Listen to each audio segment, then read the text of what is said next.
Muito bem, queridos. Coube a mim a tarefa de refletirmos um pouco sobre o contexto familiar, sobre vida familiar.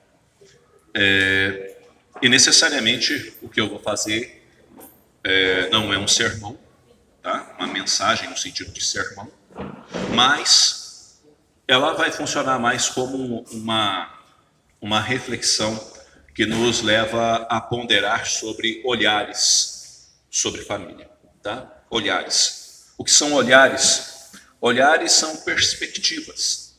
Olhares são direcionamentos. Olhares é aquele momento que nós vamos parar e a gente vai direcionar o nosso olho, o nosso campo de visão para alguma coisa, e essa coisa nesse instante, no caso, é a família. E nós temos, ou eu quero mostrar 3 desses olhares para que nós possamos refletir se esses princípios estão sendo ou não aplicados dentro de nossa casa. Se não estão, por que não estão? Por que não estão? O que nós não estamos fazendo? Onde estamos falhando? E naquilo que nós temos acertado, né?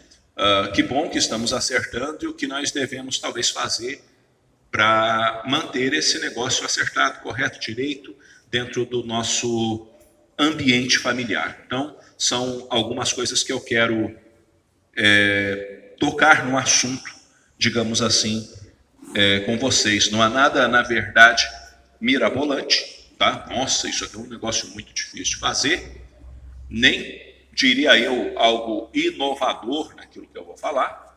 Entretanto, algumas coisas eu acho que precisam, em alguns momentos da nossa vida, serem relembrados, trazidos à memória, para que nós possamos fazer uma avaliação, até porque nós não estamos para viver em família vez ou outra, somos construídos como sociedade dentro de núcleos familiares, né? Mas o cara lá vive sozinho, ainda assim ele tem uma família, ele não brotou da terra e coisa desse tipo, ele tem uma família e ele convive com essa família mesmo que seja à distância. Isso não se perde, isso continua, né? Porque somos seres sociais e nessa construção de sociedade nós nos organizamos em famílias, dependendo do contexto, em clãs e coisa desse tipo.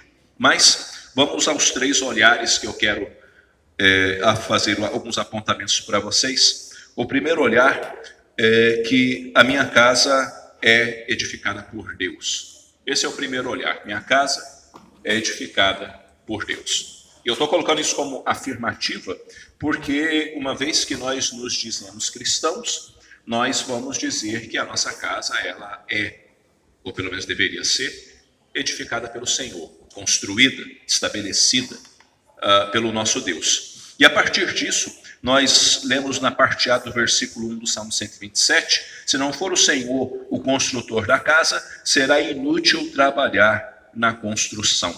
Se não for o Senhor o construtor da casa, será inútil trabalhar na construção. A ideia, na verdade, ela é bem simples. Deus é quem constrói, não você. A partir do momento que eu digo que Deus é quem constrói, eu estou abrindo mão, na verdade, da questão de que eu vou fazer. Deus vai fazer, porque Ele é o construtor. Você seria talvez um bom servente, um bom ajudador, né? Você leva as coisas lá que Deus precisa e Ele edifica essa casa, para que a sua casa seja estabelecida dentro de princípios que venham, obviamente, do trono de Deus. Como assim? Se eu afirmo que Deus é o construtor da minha casa, se eu afirmo que Deus é o dono da minha família, se eu afirmo que eu e minha casa servimos ao Senhor, se eu trago isso tudo como afirmação, como convicção, eu também tenho que afirmar que uma vez que Ele é o construtor, os princípios dele é que hão de nortear a minha casa. Caso contrário, o Senhor não é o construtor da sua casa.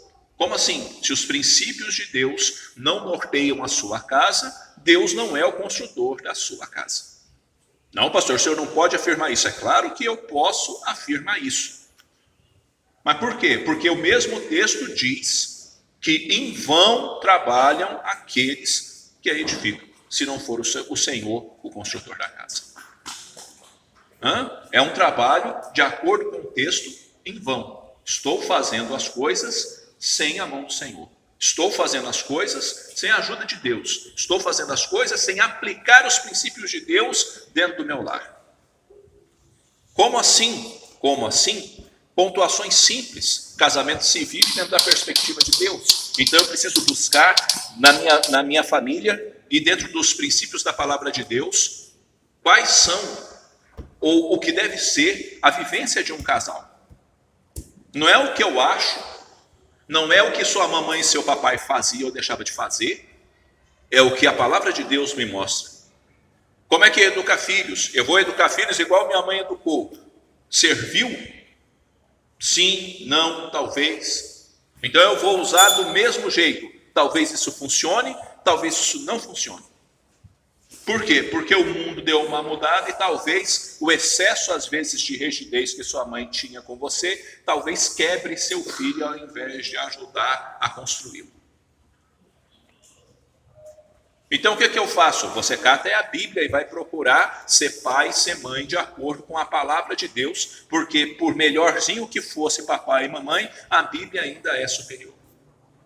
Sempre será, nunca se discuta isso. Quer ser filho de acordo com a palavra de Deus? Então, vamos lá e vamos ensinar os nossos filhos a serem filhos de acordo com a palavra de Deus. Porque se Deus é o construtor, os tijolos são os textos da palavra de Deus.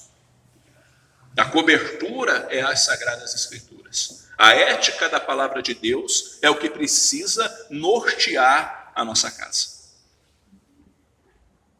Mas a que ponto? A que ponto de, às vezes, você receber uma visita? A que ponto de, muitas vezes, pessoas que, muitas vezes, não caminham com Deus como deveriam visitar a sua casa e poder dizer, nossa, vocês são meio diferentes, né? E talvez não diga para você, mas diga para os seus filhos. Lá na casa de vocês são assim, vocês são assados, vocês prezam isso, vocês são mais assim, mas lá em casa não é assim, não.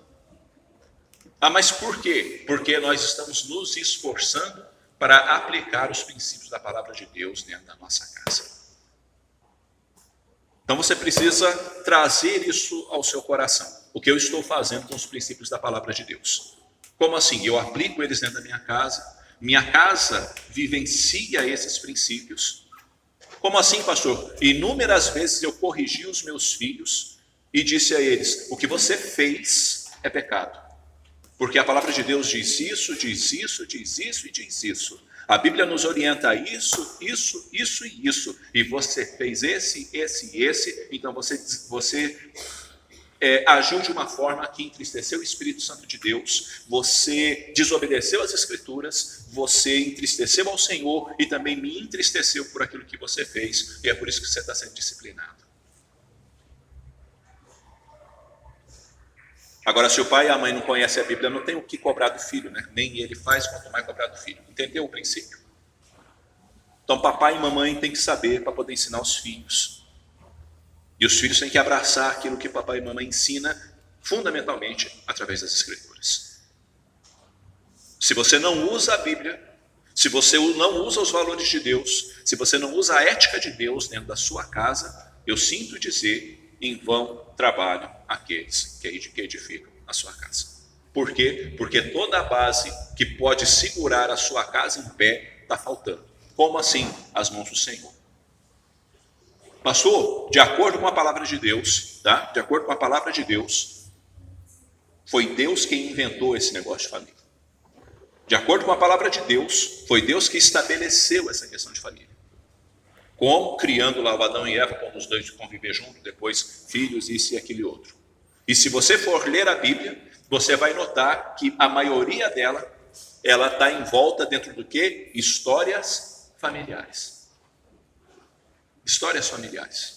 Você vai ver ali o Adão e a Eva, depois o relacionamento do Abel e do Caim, você vai ver depois adiante a questão de Noé com a família dele, mais à frente você vai ver Abraão com a família dele, Isaac com a família dele, Jacó com a família dele, e por aí adiante. Normalmente nós vamos encontrar histórias familiares, histórias de casas, de ambientes familiares, histórias que nos ensinam tanto a acertar, como também a gente vê o erro deles para a gente sair de perto e falar assim, coisas que eu preciso evitar.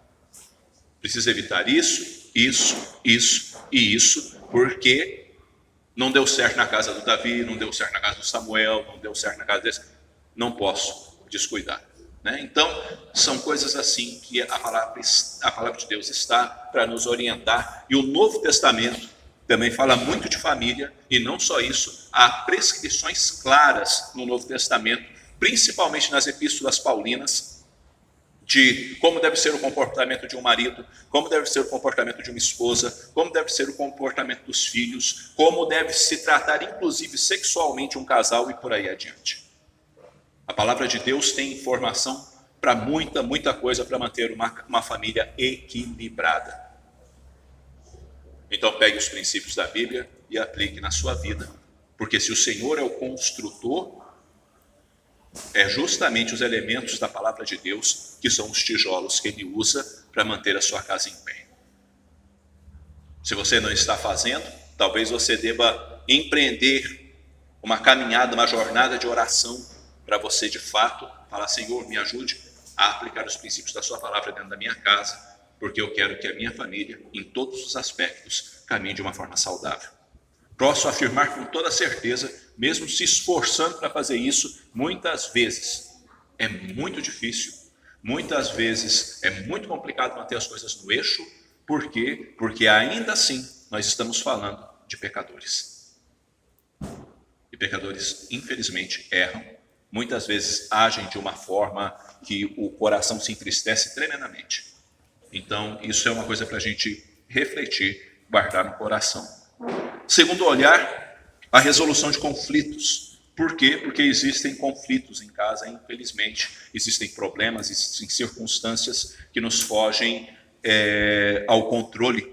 E o texto, ou o momento ali bíblico, que eu quero refletir um pouquinho sobre isso com vocês, é especificamente aquilo que nós chamamos de queda do homem, lá no Gênesis capítulo 3. Por quê? Porque a serpente vai lá, bate um papo com a mulher, e fala para ela que tem problema dela comer do fruto do conhecimento do bem e do mal, porque no dia que ela comer, ela vai ficar, na verdade, igual a Deus, não tem problema não. Ela vai lá, pega do fruto, come, e diz a Bíblia, deu o fruto ao seu marido, ele comeu, e no momento que ele comeu, os olhos dos dois se abriram.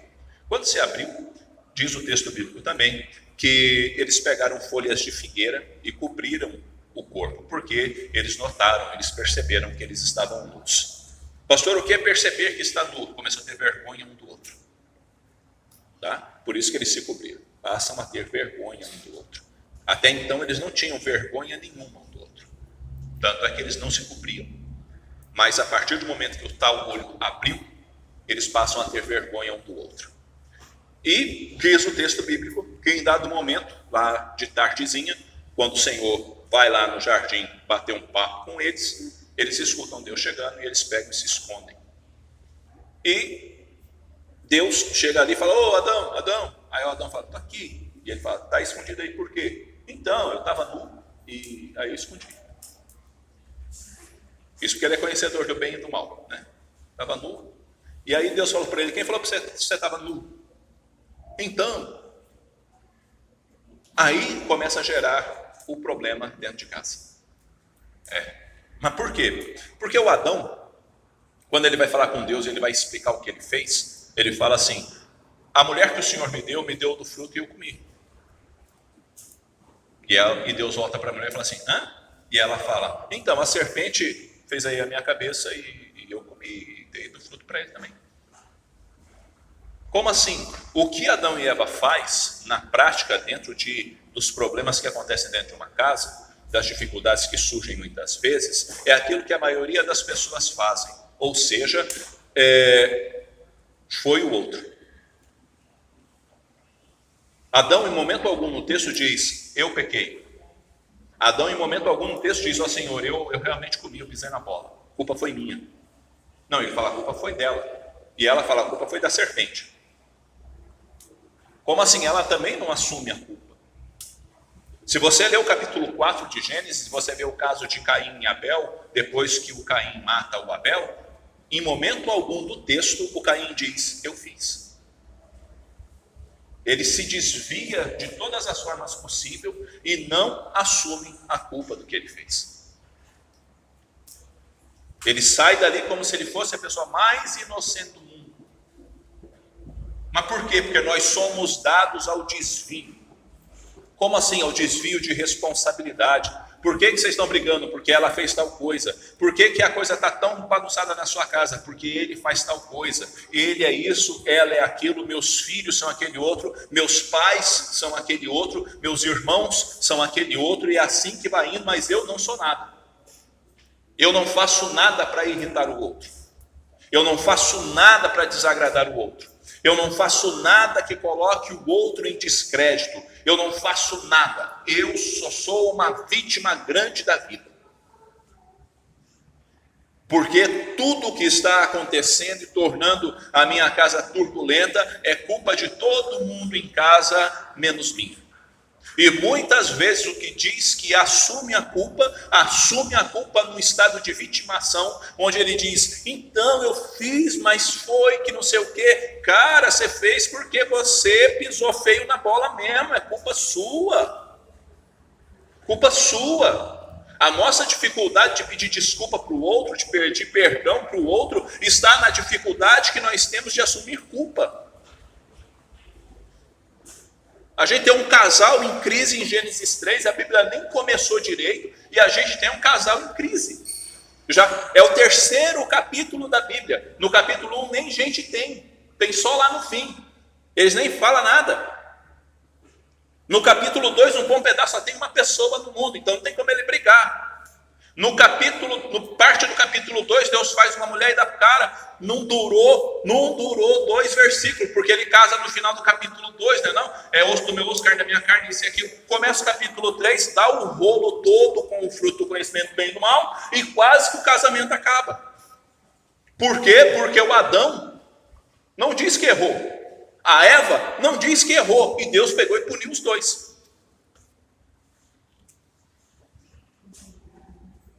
Mas por que, pastor? Porque é na casa onde é tudo culpa do outro e nunca é minha, a gente nunca se entende e ela espatifa.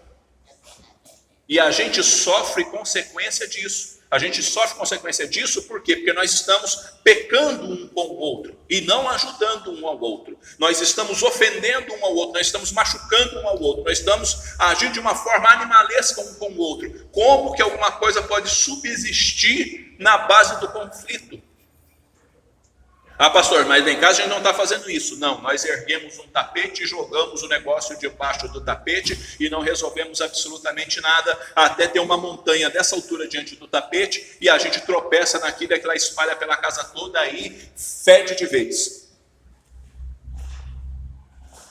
Mas por quê? Porque nós continuamos com o princípio de Adão e Eva. A culpa é do outro. Você quer resolver as coisas, tem que falar assim, ó, eu estou errando, você está errando, você está errando. Erro não é acerto. E se a gente continuar errando, tudo que a gente tem que possa parecer bonito dentro da nossa casa vai ser perdido. Porque nada aguenta e nada subsiste a essa sequência de erros que estão fragmentando a nossa casa. Ah, mas por quê? Porque eu errei. Eu errei fazendo isso. Eu errei agindo assim.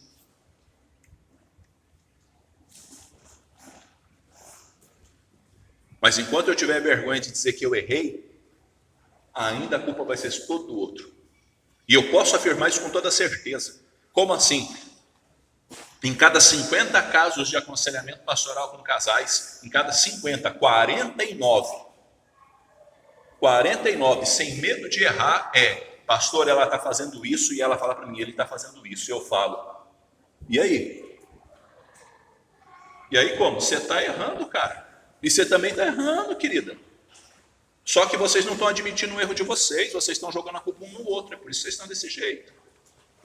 E vou eu embrenhar em horas de conversa, porque nunca é minutos, horas de conversa, porque eu tenho duas pessoas cabeça dura dizendo a culpa é dela, e ele dizendo a culpa é dela, e ela dizendo a culpa é dele, a culpa é dela, a culpa é dele, e ninguém muda de ideia. Porque está tudo ruim é por causa do que ele faz, está tudo ruim é por causa do que ela faz. E o que está de bom é as coisas que eu faço. É isso aí mesmo? Não, as coisas boas que tem lá em casa é eu que faço, porque ele também não faz nada. E aí começa de novo.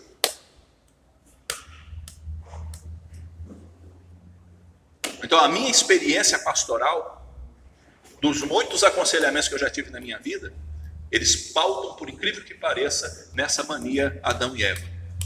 A culpa é dele, a culpa é dela. Aí tem um caso que eles falam assim, nos ajude, porque nós estamos errando um com o outro e a gente tem que consertar isso. É onde de fato a coisa é eficaz. Como assim? É onde de fato a coisa é eficaz, porque eu tenho um casal diante de mim falando assim, nós estamos precisando de ajuda porque as coisas não estão boas. Aí eles me contam o que está acontecendo, e aí eu tento ajudá-los, e normalmente eles conseguem chegar num denominador comum, porque os dois entendem que precisam fazer alguma coisa.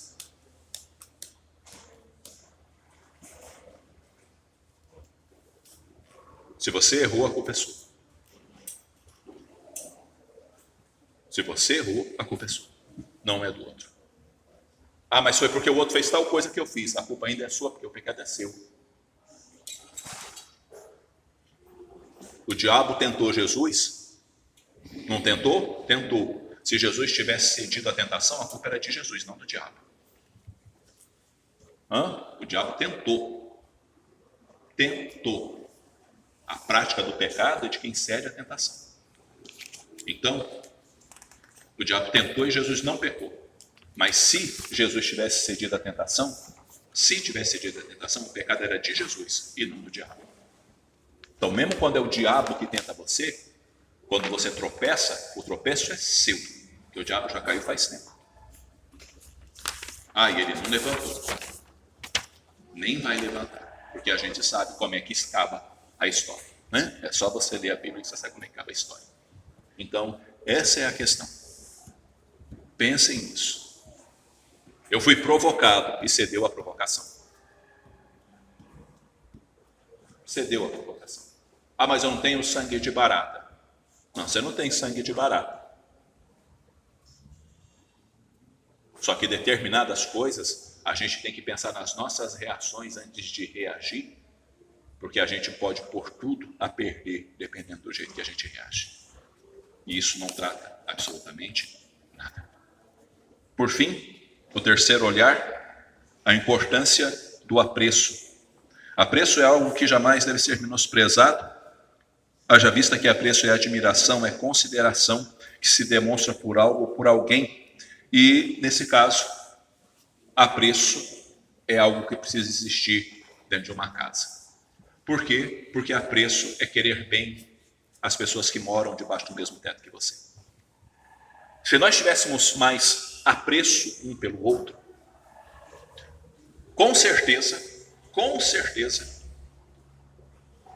nós não teríamos tanto problema com o segundo ponto que eu coloquei. E não teríamos tanta dificuldade com Deus ser o edificador da nossa casa. Por quê? Porque eu quero tão bem você e me importo tanto com você, que o bem-estar da nossa casa é mais importante que qualquer coisa. Eu quero tão bem você, eu me importo com você de tal maneira, que o seu bem-estar me é algo importante. Saber que você está bem é algo importante. E se sou eu a causa da sua tristeza, isso me incomoda tremendamente, porque eu fiz alguma coisa que fere você. Mas pastor, esse negócio chama apreço. Apreço que falta às tortas e às direitas. Se nós tivéssemos mais apreço um pelo outro, nós seríamos capazes, por exemplo, de identificar as virtudes do outro. Mas a gente maximiza defeito virado no trem. Ele é isso, ela é aquilo, é não sei o quê, Nós somos pessoas, por incrível que pareça, numa dificuldade enorme de tecer um elogio. Casais passam meses, se deixar anos, sem olhar um para a cara do outro e falar assim, eu amo você. E o outro fala, eu também amo você. Mas pastor, é uma coisa tão boba? Não, não é bobo. Por incrível que pareça, não é bobo. É algo necessário. Eu amo você. Eu também amo você. Ter ações que mostram que quer bem o outro, por mais simples que sejam. Mas são simples, pastor. Sei lá, você está lá na cozinha que seja, e você vai lá e pega alguma coisa para comer e leva para a pessoa também. Vou falar para você. Mas ela nem me pediu, pastor, e não é bacana, o seu apreço é tamanho que sem ela pedir você levou, porque se importa. Mas pastor, eu não faço isso. Pois é, por isso que sua mulher ou seu marido acha que você não tem apreço nenhum por ele, ou por ela. Pastor, mas eu faço e ele não faz. Pois é, mas quem falou que isso vai resultar necessariamente que o outro vai fazer igualzinho para você? Mas o bem que vós quereis que os homens vos façam, fazei a eles. Esse é o princípio de Jesus no Sermão da Montanha. Não é um ditado popular, isso é Mateus capítulo 7. Tem um ditado popular, não tem ditado popular. Mateus capítulo 7 diz, o bem que vós quereis que os homens vos façam, fazei vós a eles. Se alguém disse para você que isso é um ditado popular, não, filho, isso é um versículo bíblico do capítulo 7 do Evangelho de Mateus. Então eu faço, porque é assim que eu quero ser tratado. Eu falo assim, porque é assim que eu quero que me tratem, que falem comigo. Eu ajo dessa forma, porque eu quero receber isso também. Isso sim é um ditado, a gentileza gera gentileza, isso é ditado. Tá? E nem ditado é isso, é uma sentença. Gentileza vai gerar gentileza. A gente prefere gritar com o outro do que conversar educadamente. No grito não tem apreço, porque no grito tem ofensa. Quem muito ofende não aprecia. Quem muito ofende não aprecia. Mas pastor, gente, em toda casa que não tem apreço, as pessoas se sentem um zero à esquerda. Em toda casa que não tem apreço, as pessoas se sentem menosprezadas. Em toda casa que não tem apreço, as pessoas se sentem mal amadas. Em toda casa que não tem apreço, as pessoas se sentem desvalorizadas. Por quê? Porque é uma casa que não tem abraço. É uma casa que não tem um olhar carinhoso. É uma casa que não tem um gesto bacana. É uma casa que não tem nada disso. O povo é tudo seco um com o outro de uma forma bárbara. Porque quando é uma família que eles são assim, secos entre aspas, mas é só o jeitão e você sabe que se deixar morre um pelo outro, é uma coisa. Mas naquela casa que isso é ríspido, e você vê que é ríspido porque não sabem se tratar, se tratam mal, isso não é bom. Casa que tem apreço, você entra dentro e você fala assim, nossa, que bacana esse negócio aí. Que olha o jeito que eles se tratam, o jeito que eles se cuidam, o jeito, eles se amam, você está vendo? Eles se amam, e você vê que aquilo ali não é forçado, é natural deles. Pura e simplesmente é natural deles. Por quê? Porque eles são carinhosos. Quem é que não quer se sentir amado, pelo amor de Deus? Quem é que não quer se sentir querido pelos da sua casa? Quem é que não quer se sentir valorizado pelos da sua casa? Quem é que aguenta só escutar crítica e nunca escutar uma coisa bacana da pessoa que você diz que ama? E aguenta ficar assim o tempo todo? A falta desses detalhes é que minam todo o carinho possível que uma família pode nutrir uma pela outra. Então, meu filho, se você pode beijar, beija. Se você pode abraçar, abraça. Se você pode elogiar, elogia. Se você pode deitar no colo, deita no colo. Pastor, eu tenho 40 anos, vou deitar no colo da minha mãe. Opa, deita no colo da sua mãe. Ela ainda vai dar uma coçadinha na sua cabeça. E dependendo da sua mãe, ainda vai perguntar para você, o que você quer? Tá me rodeando demais, o que você quer? Você não me rodeia desse jeito, não é não? Não é por quê? Porque falta o apreço. É bom, é bom. Abraça sua esposa, abraça seu marido. Beija seus filhos, beija sua mãe. Note as coisas boas que o outro faz. Permita que seu coração esteja, digamos assim, ardendo de bem querer o outro. Estar junto com os meus é bom. Sabe? Que bacana, a gente está todo mundo junto, ó, que bacana, a gente é próximo, ó, que bacana, a gente confia um no outro, ó, que bacana, a gente se importa. Apreço, meus amados irmãos. Querer bem. Pastor, lá em casa isso é tão difícil, uma hora tem que começar. Mas o jeito que eu fui criado, ninguém abraçava. Abraça agora, ué. Se ninguém te abraçava lá, abraça agora. Então, por causa disso eu não abraço a minha esposa, por causa disso eu não abraço meu marido, por causa disso eu não abraço... Vai abraçar seu marido então, mas se seu pai e sua mãe não te abraçava, desconta tudo nele, desconta tudo nela, desconta tudo nos seus filhos. Abraça. Ninguém dava um beijinho na minha cabeça. Por quê? Porque vira e mexe, eu chego lá em casa e falo assim, aqui rapaz. Mas pastor, eles já são um homem grande, aqui ó. E beija.